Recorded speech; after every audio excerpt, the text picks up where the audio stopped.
El siguiente ejercicio nos dice que un tornillo de hierro de 65 gramos de masa cuelga de una cuerda de 35.7 centímetros de largo.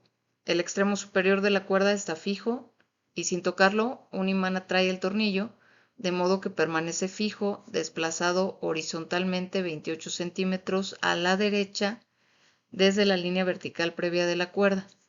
Dibuje un diagrama de cuerpo libre del tornillo, encuentre la tensión en la cuerda y encuentre la fuerza magnética. Primero, pues para el diagrama de cuerpo libre, tenemos la cuerda que estaba así y se mueve hacia este lado, hacia la derecha. Este punto es el punto que está fijo. De este lado tenemos el tornillo. Tiene una longitud de 35.7 centímetros y se desplazó 28 centímetros hacia la derecha respecto a la línea de referencia, como nos dice el problema. Aquí hay que tener cuidado, si nos fijamos bien, pues lo que estamos generando es un triángulo rectángulo. Tenemos aquí un cierto ángulo de inclinación que ahorita vamos a calcular. Tenemos el imán que está jalando al tornillo y esto está generando pues una tensión en la cuerda, que obviamente esa tensión va a tener su componente en X. Vamos a ponerle tensión en X. Perdón, la tensión en X está jalando hacia la izquierda porque está tratando de compensar la fuerza del imán. Y vamos a tener también la componente de la tensión en Y, que está tratando de jalar hacia arriba porque pues el imán jala hacia abajo, ¿no? Más o menos así nos quedaría nuestro diagrama de cuerpo libre. Nos falta el peso del imán y nada más. Bueno, nos dice que el tornillo está fijo. Eso quiere decir que si está fijo, pues la sumatoria de las fuerzas debe de ser igual a 0. Y esa es la clave para poder dar respuesta al inciso B, que nos pide encontrar la tensión en la cuerda. Para poder encontrar la tensión en la cuerda, la sumatoria de las fuerzas en X va a ser igual a 0. Y vamos a tener la tensión en X más la fuerza magnética. El negativo de la tensión en X porque va hacia la izquierda, más la fuerza magnética. Y luego tendríamos la sumatoria de las fuerzas en Y, que sería la masa por la aceleración en Y, igual a 0 también. Y nos va a quedar que esto es igual al peso más la componente de la tensión en Y, ¿no? Ahora, para poder calcular las componentes de la tensión, pues necesitamos conocer el ángulo de inclinación. Si sabemos que esto es un triángulo rectángulo, podemos utilizar el hecho de que conocemos la hipotenusa y el cateto adyacente y la función coseno. El coseno del ángulo es igual a cateto adyacente sobre hipotenusa. Si nosotros despejamos el ángulo, pues nos va a quedar igual al coseno inverso del cateto adyacente sobre la hipotenusa. Sustituimos nuestros datos. Sería el coseno inverso de 28 entre 35.7 y ese ángulo de inclinación nos va a quedar de 38.34 grados. Con este ángulo de inclinación podemos regresar a nuestras ecuaciones de equilibrio y empezar a sustituir algunas cosas.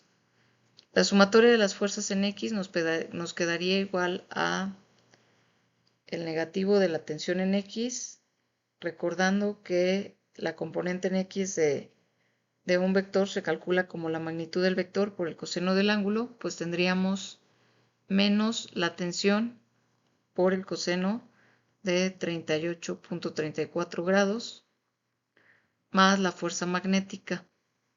En la parte de abajo, el peso, pues lo podemos calcular como la masa por la gravedad, considerando el carácter vectorial de la gravedad. Y la masa hay que convertirla a kilogramos, 0.065. Vamos a tener entonces, si multiplicamos 0.065 por 9.81, nos va a quedar un peso de menos -0.63765 newtons.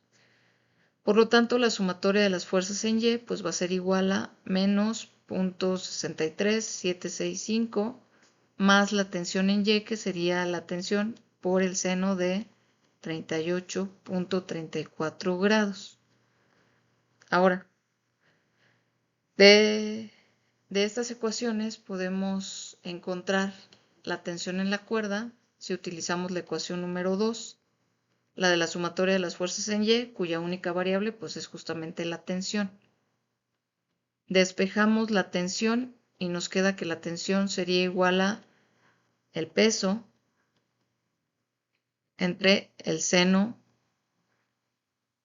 del ángulo. 38.34 grados. Calculamos el seno. Nos queda 0.62 y dividimos 0.63765 entre 0.62.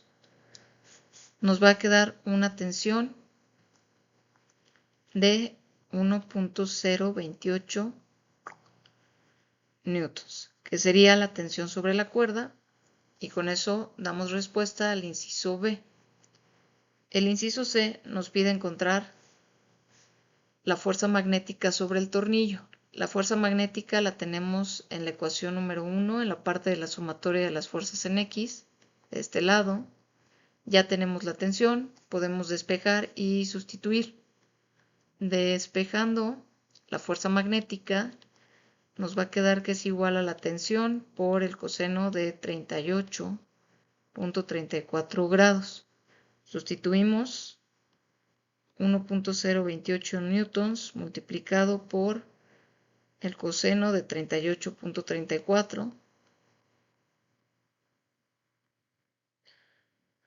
38.34 grados, multiplicamos por el coseno por 1.028 y nos queda que la fuerza magnética va a tener un valor de 0.806 newtons. Entonces, la fuerza magnética que se genera sobre el imán tiene una magnitud de 0.806 newtons y en consecuencia nos está generando una tensión sobre la cuerda de 1.028 newtons. Con esto pues ya queda completo el ejercicio.